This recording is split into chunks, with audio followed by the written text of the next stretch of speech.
Just kind of look at each other. Yeah, we just kind of look at each other. All right, you ready? Yeah. It's never on. Yeah, no, it's never great. Oh, shoot. We got Rubbing backs. Cyber Corey and Joe with you again today. Whoa, there's a guest. And we have a special guest. Jacob Schmidt is joining us. First, before we go through introductions on that, I just want to say if the audio is a little worse today, we're starting a little later, so we do have people working out. So if you hear anything, that's the noise that's going on. But we had 2 gym members went and got married, and so we went out, hung out with them last night. So congratulations, Matt and Val. Thanks for having us out. That's why everyone's in town. Yeah, and that is why Jacob is in town. Brief introduction: Jacob is from Columbia, Missouri, and is now officially a 2-time Games Athlete. Ooh. Oh, man. I guess, like a celebrity. I guess pending drug test results, yes. Okay. Yeah. Did you do all of them? I did last year and I did this year. Last year it took me 2.5 hours to pee, and then this year it took me an hour. We just stayed Just like nervous? nervous. It was just like, you're already like pretty dehydrated throughout the weekend, and then you don't want to have like the urge to pee on the last event. Oh yeah. And so I went pee an hour before the last event. I was like, okay, I should be fine. And I just get nervous because it's a lot different peeing in front of someone than going into your bathroom. And so you think you're going to, and you walk in there, and then like you go through the procedures, and then you're like, I can't do this. I can't. So you just like sit there and you drink water, you eat the food they give you, and then you just kind of just like hang out and talk to people. But every year that I've done it, I've been the last person. I just kind of Are they understanding, or are they kind of like? No, they are. Man, But this year there was a new rule that like you had to be tested within a certain time limit.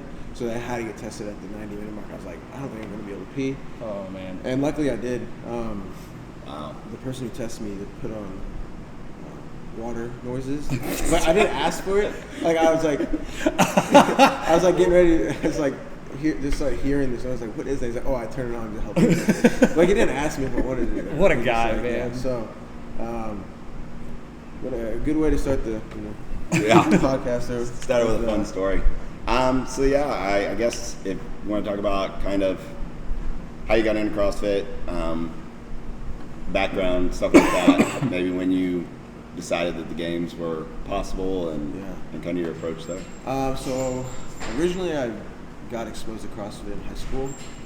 My senior year, our coach had done like a boot camp at what used to be CrossFit Como, and he came back for our preseason training. I was like, we're going to try out this stuff for conditioning. We're all like, what the hell is this stuff? And he's like, it's called CrossFit. I'm like, it sounds stupid. And so we're in our outfield, we're doing like burpee broad jumps and like kettlebell swings and push-ups, and we're all dying. I'm like, this is terrible.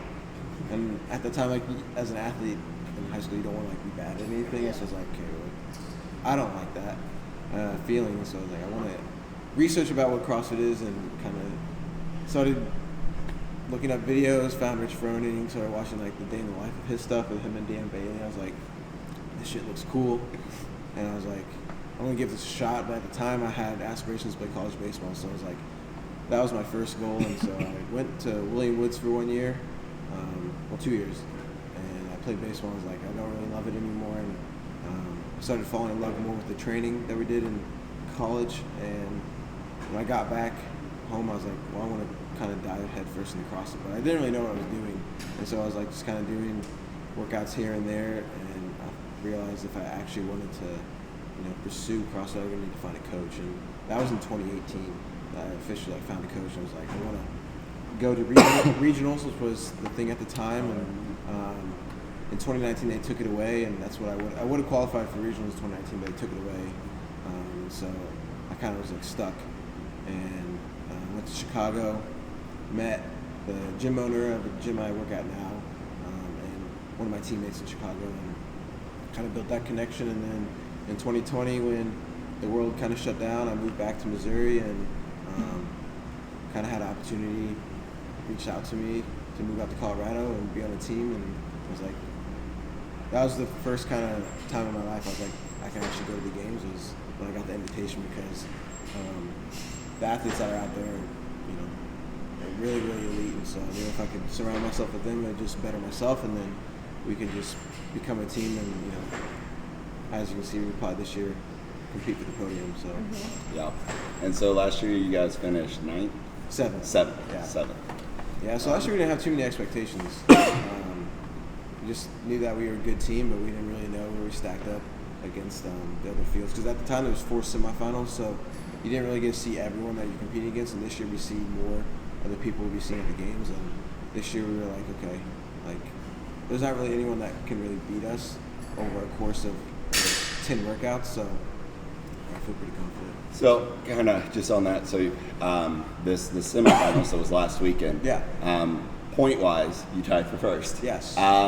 Did you know going into the last event what the tiebreaker was, or did they kind of tell you that at the end? Yeah, sadly we did.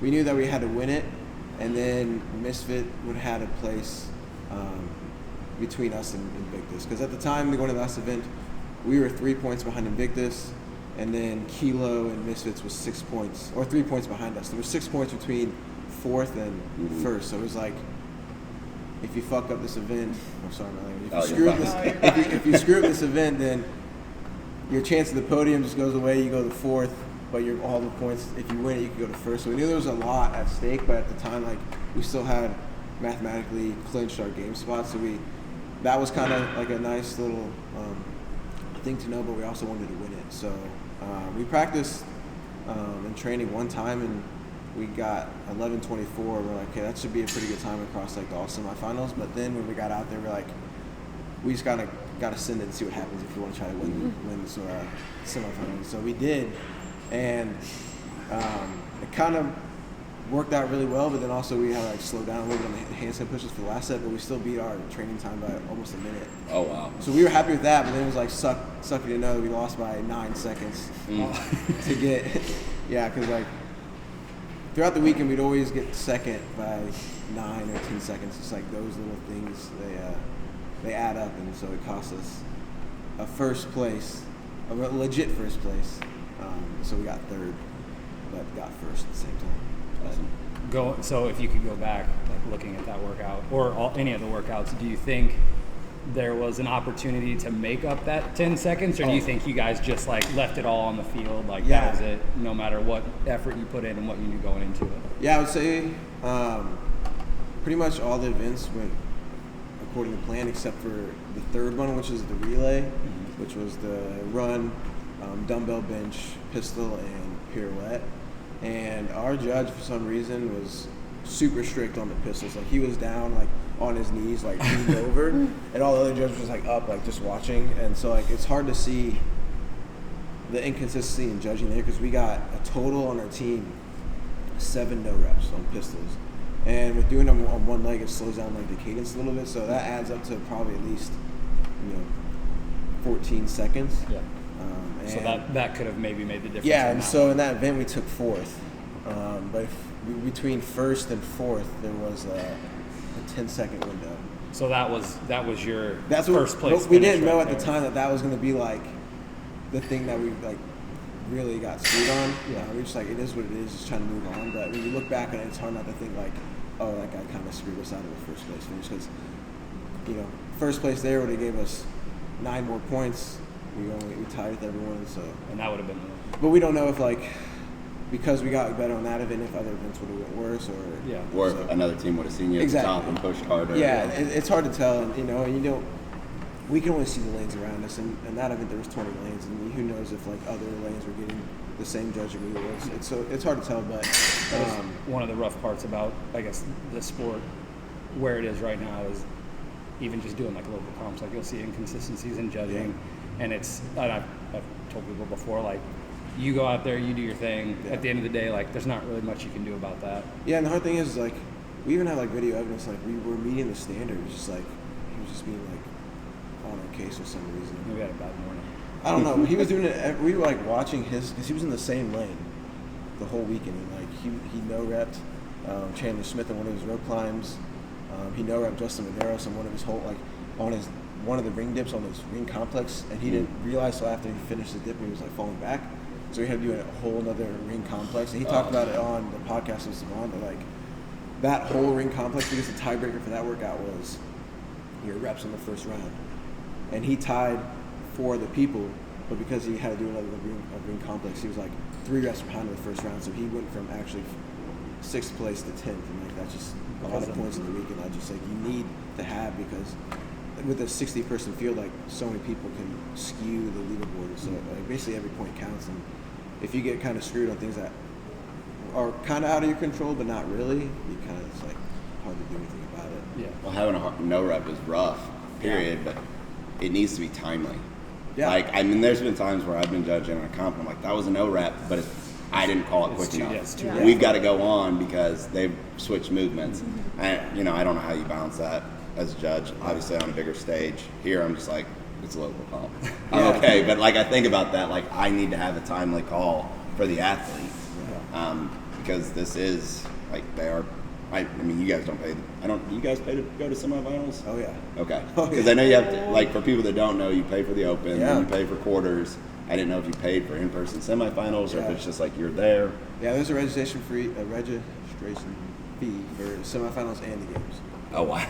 And the thing is too is So there's some pretty decent stuff on the line, Oh, including you paying out of pocket. well, the thing too is the judges that are there are volunteers. Yeah. So they're not being paid. They are paying to be a judge at this competition. So, and also it's not, you don't have to have a level 1 to be a judge.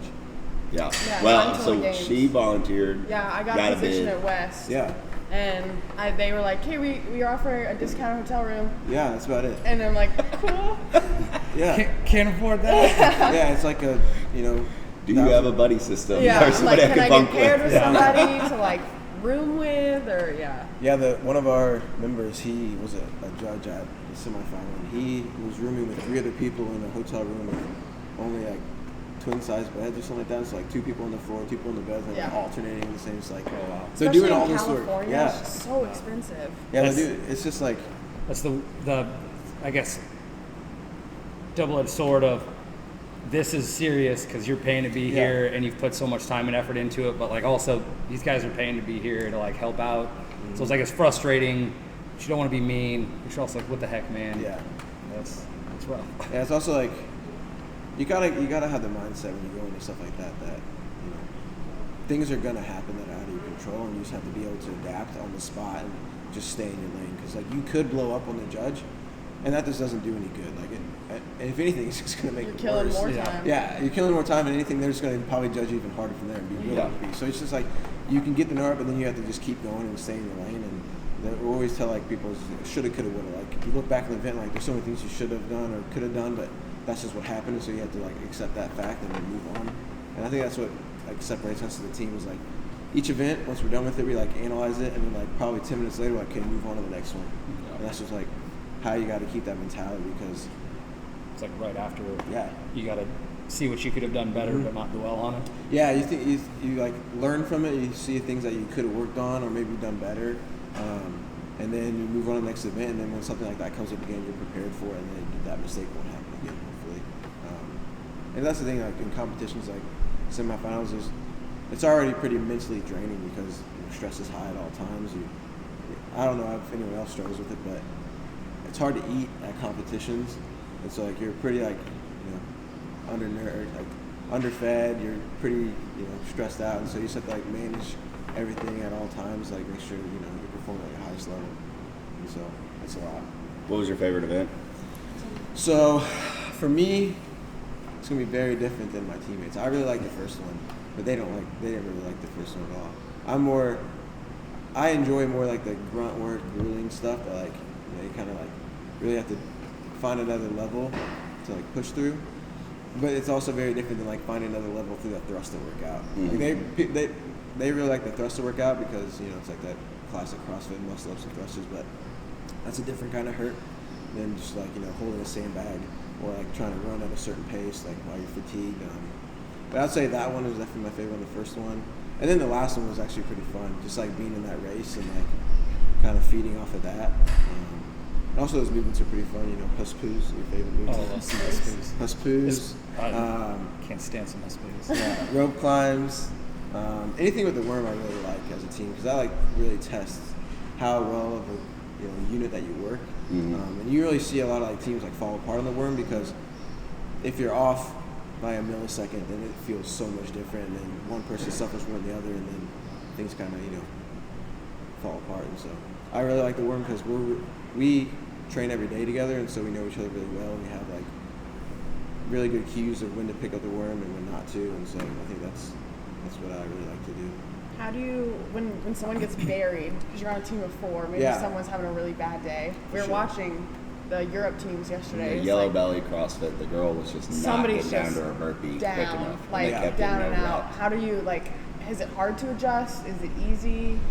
When you know you can go faster and you're forced to maybe go a little bit slower? Yeah, so basically with my teammates, we know each other very well, that we know going into a workout what people's strengths are going to be and what their weaknesses is going to be, and in that time, we always like have kind of a meeting before the season of like what kind of encouragement works for everyone. Like some people work really well with being like, yo, get your shit together, let's fucking go.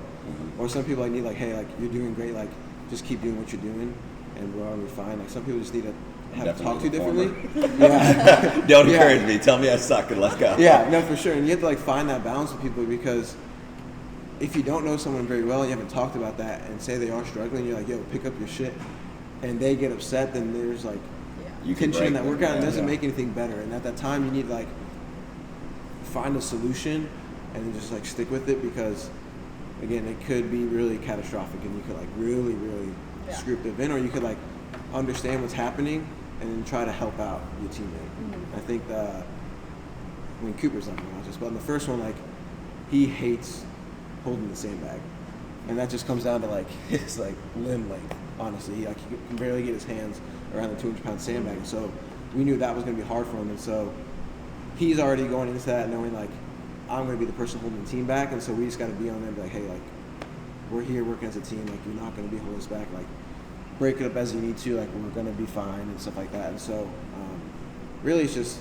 knowing going into it that someone's going to need a little bit of extra encouragement, and knowing what works well for them and just being there for that person.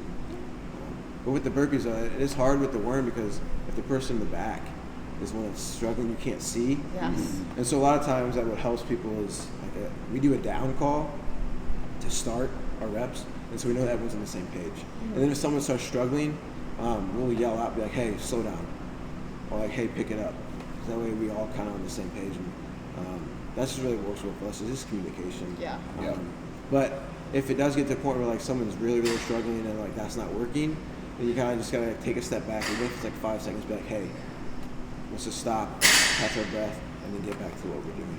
How easy or hard is it to communicate? Because right when we host our competition, music's very loud. But do you feel like it's loud on the floor? Do you feel like you can communicate, or? Yeah, I mean, it's. Would you prefer to be quieter or louder? You don't really hear it. Like it's not loud enough too. But yeah, you can hear it, but it's not too loud. The thing that you do have to watch out for is there's judges. Some of the lanes are so close. They're so close, and so you have to be conscious of your judge and your rep count, because you're going to hear the other rep counts next to you. You're going to hear other teams talking. You're going to hear the crowd and stuff like that. So we always practice in our gym with like loud music and kind of things that you can't expect, and we make sure that we're super loud so that we can't hear, because you don't want to be someone, especially on like a clean and jerk or something with a worm. If we normally do like an and call, right? We're all going to pick it up, so we get set, and then someone will say and if you're not on that or someone can hear it, that can throw off the rep. And so you have to like sometimes be a lot louder than, it's like kind of excessive, but at the same time it's like you need to have that, because it does make a difference out in the field. And so sometimes I feel stupid like screaming but I know that at the end that it's beneficial, and so it's better to be really loud and annoying than to be like soft and just like and so like we train for that, and we know that like I normally am the person yelling because I'm normally the person who's counting the reps as well, and typically the person who's well aware of what's going on around us. And so I'm the person who's like team captain on the field, but not off the field. I'm kind of the person who stays back. That's cool little. You guys, you said you guys work out together pretty much every day, right? Yeah. Do you guys do like your own thing here and there to work weaknesses, or is everything you guys do pretty much as a team? Yeah, so we do 2 sessions a day. Stuff we do in the morning is all individualized. And about how long are each session? Yeah, so it kind of depends. Right now, the 3 other people on our team in the morning sessions are doing just running, but my coach won't let me do the running because I target like a pretty good strength for me. So my stuff is just basically all strength in the morning, and it takes about 90 minutes to 2 hours. Just kind of depends how much stuff I have that day, and then we'll rest up, go home, eat, and then we'll come back, and then that's a full team session after. That's stuff that typically it's different throughout the season because every single part of the season is a little bit different. Like the Open's very conditioning based, pretty basic, straight up CrossFit. Quarterfinals gets a little bit heavier and more complex. Semifinals is a lot more skills and warm work and synchronized stuff, and then the games is kind of just like everything. So you gotta do a lot more like sandbag stuff outside the gym, strongman, running, swimming, biking. So throughout the season, our stuff will change individually and then as a team. I got one more. You guys? Okay. So last question, I guess, like kind of rewinding. So I know years ago, that's going to beep, and then we'll have our 5 minutes to wrap our thoughts up, which usually doesn't work. So you say going back, what was it, 2019? You would have made it to regionals, but I know they shut regionals down. I know in 2020, like I think you were on your way to. What? You were on your way to the games? Did you qualify? No. To go or Wadapalooza or something, and then they shut everything down. Oh, yeah, it was the Down Under Championship in Australia. Yeah. So yeah, because like that year was the sanctionals, and so it was like that's what it was. It was sanctionals. It was Wadapalooza, Granite Games. So you stuff had all over the place. like these big setbacks. Yeah. So like after that, obviously you're gonna be super disappointed. Yeah. Like what kind of kept you, I guess, fueled to keep rocking and keep training? Knowing that now you have another whole year or more to wait before you can, move on to the next step. Yeah, I know that or even in like an event, like when you got frustrated or like down or didn't go well, like kind of what helped push you through? I would say throughout my whole sports career growing up, you just kind of have shitty days or shitty tournaments and things just go your way, and you have to learn that that's okay. And it's part of the process, and everyone's time is different. I could make the games this year, and someone else is going to make it the next year. It's just knowing that you just got to keep working, and it's all going to work out eventually if you just keep doing the hard work. And that's just been something that's kind of been instilled in me since I was a young age, working with my grandpa on the farm, just do the honest work, keep working, and things are going to work out. And that's just in the back of my head all the time. It's I know it's all going to work out, and I just have to just stay on my path and do what I need to do, and eventually it's all going to work out. And so when that I saw that I was able to make a sanctional in 2019, I was like, okay, I'm on the right path. I wasn't supposed to make it this year. There's a reason why this all happened, and I just got to go back to the gym, just keep doing what I love, and it's all going to work out eventually. So that's just my mindset every year, and it's nice having teammates too, because there's 4 people that are all working towards the same thing, and so we're all going to have bad days here and there, and we're all there for each other, and it makes it a lot more enjoyable than just being by yourself, because you have to enjoy it at the end of the day. And if you're just getting upset about not hitting a PR, or you didn't make this comp, or you didn't qualify for something, it's just going to at the end of the day just wear you down. You have to have a positive mindset and enjoy what you do, because it's not easy. CrossFit's not an easy thing, and it's gonna kick you when you're down. It's some days you're gonna feel amazing, but you just gotta keep doing it, because it is really fulfilling, and grateful that being in the situation you are, coming from just hard work. 2 questions. One, you're here working out in class yesterday. Finished up with some athletes, and they're like, oh, that workout was rough. And I was like, yeah, but it's pretty cool to be on the floor with a games athlete. Yeah. And they're like, who? Oh, yeah. And so I was kind of thinking, if you remember way back, it was Brent Fikowski. They had a documentary. Mm-hmm. He had made the games. He's driving around his hometown, and it's a small hometown, and they're kind of like, oh, isn't it cool? People know you. And he's like, nobody knows me. Yeah. and they're like, what are you talking about? And so he rolls down the window. He asks the guy, he's like, hey, have you heard about Brent Fikowski? And they're like, oh yeah, that's that CrossFit guy. Yeah. And it's literally them talking to Brent Fikowski. It's just kind of like, and Piper and I were talking about it last night, like, I think CrossFit's really weird in that way that all the people that are fans also look like the people that are competing, sure. unlike NBA or the NFL. And so it's easier to blend into the crowd, but being at the tip of like your sport, like how do you feel like? Yeah, I mean, well, like what's your psyche like that? Like, I don't know. To be elite and still be able to blend in. Yeah, I mean, I don't mean that insulting. No, I struggled with this question. I was like, how do I ask this? Sure. But yeah, this is funny because I was having this conversation with my buddy who actually came to town, Corey Halford. He was in for a wedding, and he was like, not really talking shit. He was like, he actually kind of said this. Like, I'm not trying to sound like an asshole, but he's like, I watched the semifinals. I was like, these guys are fucking jacked. And it was like, you look at you and you're like, how is this guy competing? And it's just like, but that's like, I get that all the time. And I know that's the kind of athlete I am. Like, I'm not very, my teammates always make fun of me. They always say I'm like unassuming. yeah. And so when we go to this competition, these semis, like, me and Cooper are probably like the smallest like guys out there competing. Whereas like, it's always funny that we will end up beating them and we look like this. Yeah. And so to me, it's I kind of like it. I'm never like one for, I don't like too much attention, and so Yeah.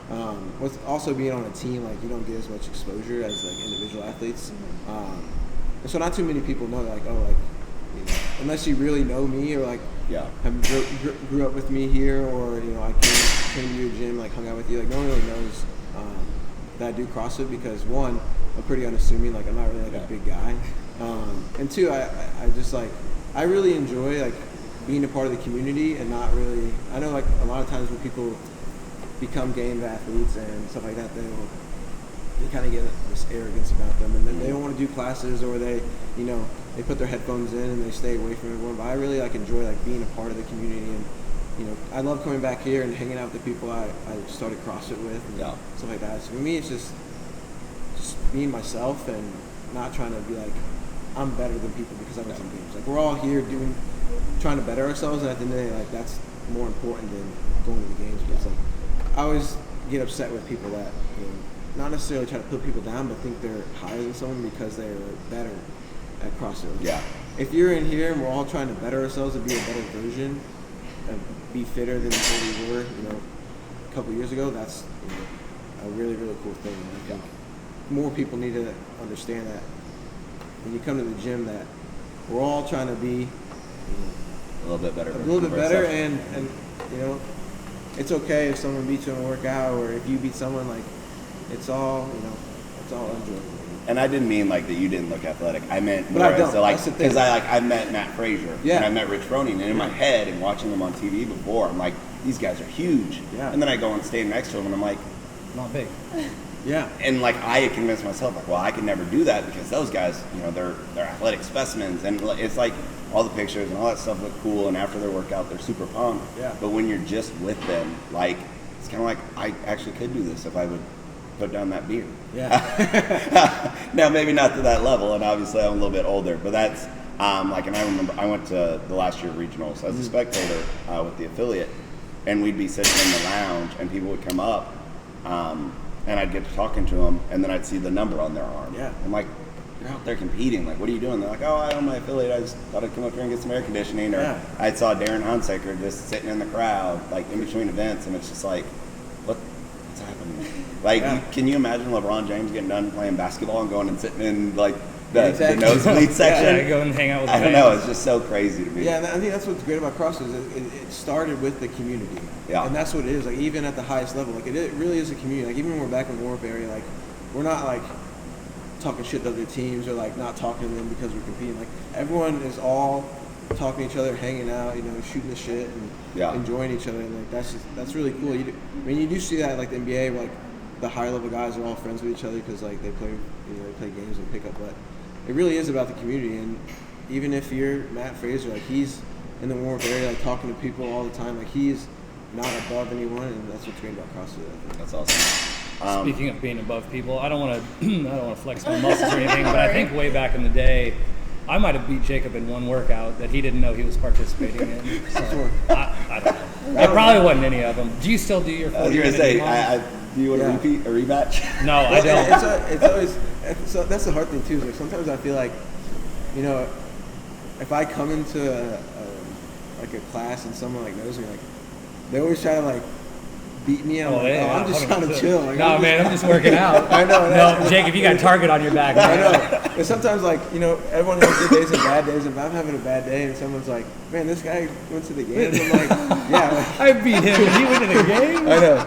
It's funny. Like, there is that, like, sometimes there is, like, I guess, like, pressure to perform if you, like, are not in your home gym or something. But I enjoy it, and I love coming to classes.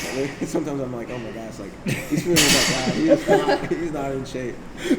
We, back years ago when Jacob and I were at the same gym, he would do these 40-minute EMOMs. Yeah. That it started at 15 reps. It was like 4 movements. It was like, bike, burpees, row, and something else. And ski. Yeah. And it was like 15 reps of each. And then he would always be like, you want to jump in? And I think I did once, and it was like 15. Or Yeah. maybe it was 13. Yeah. And then, like, after years, he came back, and he's like, oh, I'm going to do one of those EMOMs. And I was like, okay, I'll jump in. And he's like, okay, it's 18 of everything. And I was like, no, it was 13 when I did it. And he was like, well, it's more. I was like, I'm not doing that. Yeah, I did 40-minute EMOMs before. It was like every Thursday. Before they were cool. Yeah, Jacob was the original 40-minute EMOMer. Before HWPO came out, everyone did 40-minute EMOMs. Oh, yeah. It was terrible. I was doing them like 2019, 2018. Yeah. That was gross stuff. He just sweat back in the corner, man. Oh, yeah. That's awesome. Either of you guys have anything else? I think so. All right. You got any last minute thoughts or advice? I would say, well, the last thing we were going to talk about, like, why people should compete. Oh, yeah. Maybe just like locally, why, as a high level competitor, why would you encourage somebody to compete in a local competition? I think competition just brings something out of anyone and everyone that you don't find in your class. Yeah. Like, it's weird. We'll like do the workouts and training and like test them and stuff like that, but then we'll always do better in competition. And people are like, oh, like what went different? I was like, honestly, it's like you can't really explain. It's just something just kind of clicks when you do a competition that you want to push yourself to be better, and you just want to just fight for that extra rep or fight for the person next to you, and that's something you can't really emulate in training or in the class. And so I think people need to like get exposure to that and you know, have fun with it too, because it is cool to like, oh my god, I actually did that. Yeah. A lot of times in competitions, people get their first muscle up or first handstand push up, and they're like scared to do it in the class because they don't want to be the person that's failing. But when they get the opportunity to like, you know, have that, you know, fear of failure in front of a bunch of people, but then they succeed, like it's like the coolest feeling ever. And I think people need to get exposed to that, because that is what CrossFit's all about. Yeah. Because you're gonna maybe like, you know, you guys run these big comps and there's people all around these gym, like all around the floor, and it's not someone you know, but they're going to be cheering for you because you just got your first muscle up, and that's something that is super special. And I think you're not going to get that feeling unless you do a competition, because you do it by yourself. You're going to, you know, like, be like, oh yeah, that's awesome. But if you have someone cheering you on, like drove 4 hours to be at this competition you have never met in your life, and they're like really excited for you, like that's something that, you know, is truly special. Cool. Well, one more. Go. Just a quick one, promise. Yeah. All right. Do you think, or I'll say, what do you think one thing that'll be at the games is? Do you think there's going to be something new, a repeat? I mean, the easy answer would be swimming. There's always swimming at the games. What's something you want in the games? We'll word it like that. What is one thing that you really want? Really something I really want. I would love the teams to like jump over the hay bale. I didn't get it. They did it in 20. Was it individual? You talking about with the sandbag? Yeah. What do they call those? It was like the cheese. Cheese curds. Yeah, something. The hay bale get over. You would love the hay bale get over. The thing that's awesome about the games is like you get to do things that you can't do in the gym, and it's just put on this display that's like amazing, and you're the only person, like not you, but like the people that qualify for the games are the only people that are going to be able to do it at this stage and this you know, format. And so like I think stuff like the hay bale and jumping over it, or like that obstacle course would be super cool that they did. Oh yeah. With like the, you know, you drag that dummy and then like you climbing up the net, and then you see people like pat down and fall down. Like you do stuff that Like very but, hard. stuff like that you can't do inside your gym. That's the stuff I look forward to. And yeah, I would say the hay bale probably, or the obstacle course. And I love a yoke.